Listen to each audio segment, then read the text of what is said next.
Bismillahirrahmanirrahim. Assalamualaikum warahmatullahi wabarakatuh. Sahabat-sahabat yang saya hormati sekalian. Hari ini saya terpanggil. Hari ini iaitu 7 Disember 2023.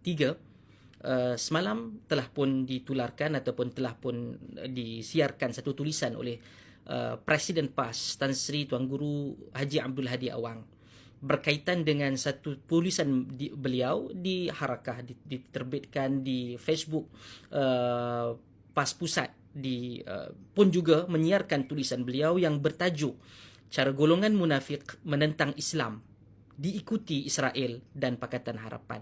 Tajuk ini sangat memang provokatif dan bagi saya ialah semua pihak ada hak untuk menulis. Namun apa yang terkandung di dalam tulisan ini sangat-sangat berbahaya.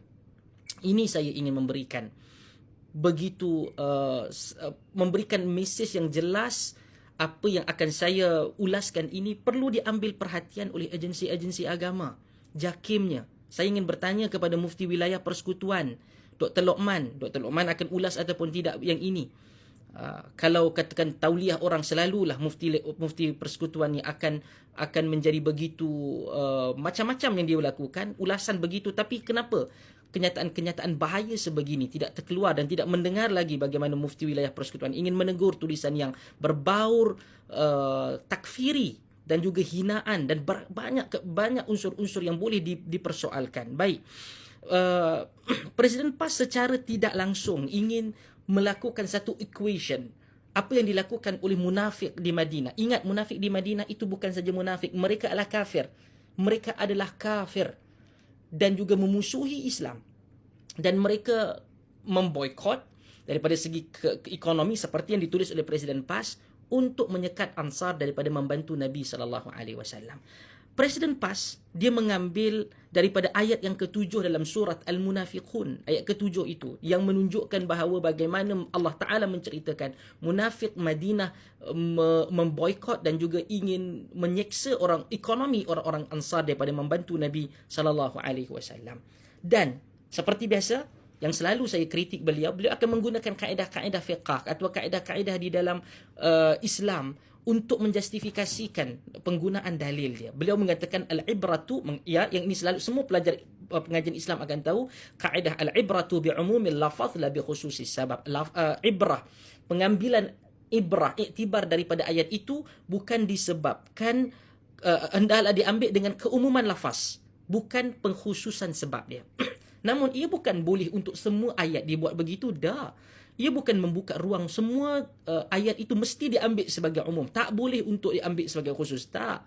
Ada yang memang memerlukan difahami perlu kepada khusus. Tak boleh semua ayat begitu. Dan ia bukan open floodgate begitu. Tak. Dan apabila diambil ayat itu, dia menggunakan qiyas. Dan qiyas ini yang bahaya. Secara tidak langsung. Qiyas ni dia ada 4 syarat. Kita perlu ada sumber qiyas itu, iaitu daripada Al-Quran ataupun sunnah keadaan. Dia ada syarat-syarat dia. Dia ada adakah mencukupi, memenuhi maksud qiyas itu tadi. Dia nak qiyaskan. Bahkan secara tidak langsung. Saya tidak katakan bahawa langsung. Saya akan cukup berhati-hati di sini. Ini persoalan yang dia kena jawab. Dan Presiden PAS selalu akan buat perangai macam ni. Dia lepas tangan. Dia baling batu, dia lepas tangan. Sedangkan maksudnya adalah cukup berbahaya. Saya katakan begini. Ayat tersebut menggunakan hubungan antara kejahatan munafik Madinah yang mereka itu kafir terhadap orang Ansar. Saya nak tanya, kalau menggunakan ayat ke-7 surat Madinah ni, siapa yang munafiknya? Siapa Ansarnya?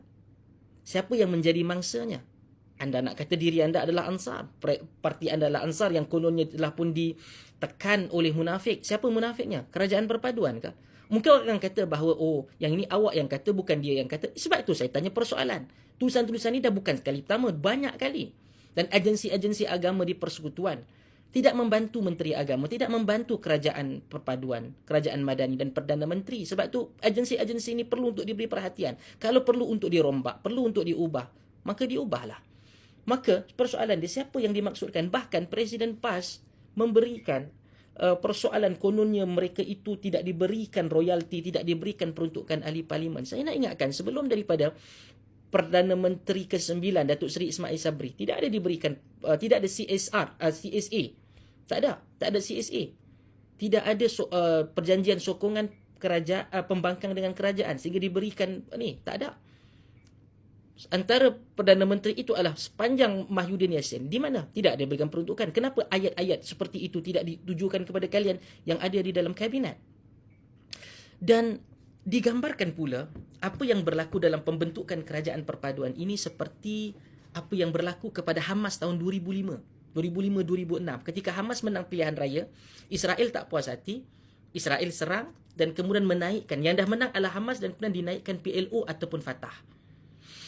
Saya nak tanya kepada Presiden PAS, siapa yang anda cuba gambarkan ni?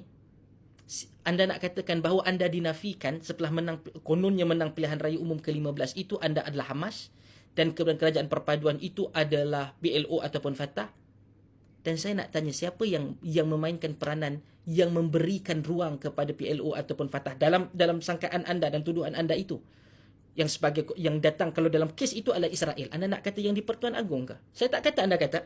Tetapi saya nak bertanya sebab anda gunakan qiyas dan qiyas itu perlu diletakkan. Oh, yang ni awak nak kata awak mangsa, awak seperti Hamas. Oh, yang pihak ni pula yang dinaikkan dengan cara tidak elok.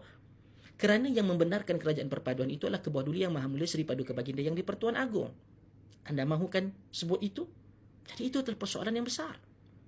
Dan ini sebenarnya adalah satu bibit-bibit takfiri yang ingin dihidupkan semula. Kalau ditanya kepada saya, itu berlaku 80-an. Siapakah juara takfiri pada zaman itu?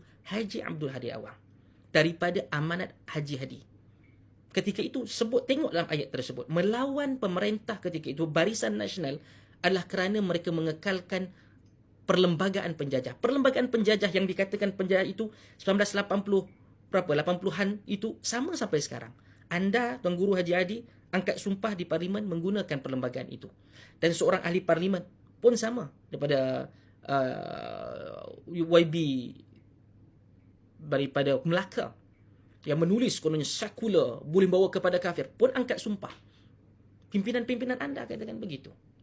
Jadi ini satu tulisan yang sangat berbahaya. Ia permulaan dan bibit-bibit menghidupkan kembali takfiri itu di Malaysia dan perlu untuk dilawan. Dan saya mohon kepada kerajaan. Untuk tidak lagi, dah setahun dah ni, untuk lawan secara berstruktur. Ya, saya berhubung dengan Menteri Agama dan memberikan komitmennya. Dan saya hargai. Dan inilah semangat yang saya perlukan daripada Menteri Agama. Permasalahannya, adakah agensi-agensi itu akan bersama-sama dengan Menteri Agama untuk melawannya secara berstruktur di TV Hijrahnya, di JAKIMnya. Kalau semua ini gagal, saya akan menyokong keberanian dan ketegasan Menteri Agama termasuk Perdana Menteri untuk merubah agensi-agensi ini. Kita tidak mahu ianya business as usual dipenuhi dengan mereka-mereka yang bersetuju dengan kenyataan Presiden PAS begitu. Kita tak boleh. Kerana itu akan merosakkan bukan saja kerajaan perpaduan, Malaysia dan masa depan Malaysia. Saya berikan ayat yang begitu ataupun mesej yang begitu tegas di sini. Saya akan bersama dengan Menteri Agama insya-Allah dalam memberikan perubahan itu, dan beliau tidak boleh berseorangan dan tidak dibantu dengan sesungguh-sungguhnya oleh agensi-agensi agama persekutuan. Wallahu alam, jumpa lagi. Terima kasih. Wassalamualaikum warahmatullahi wabarakatuh.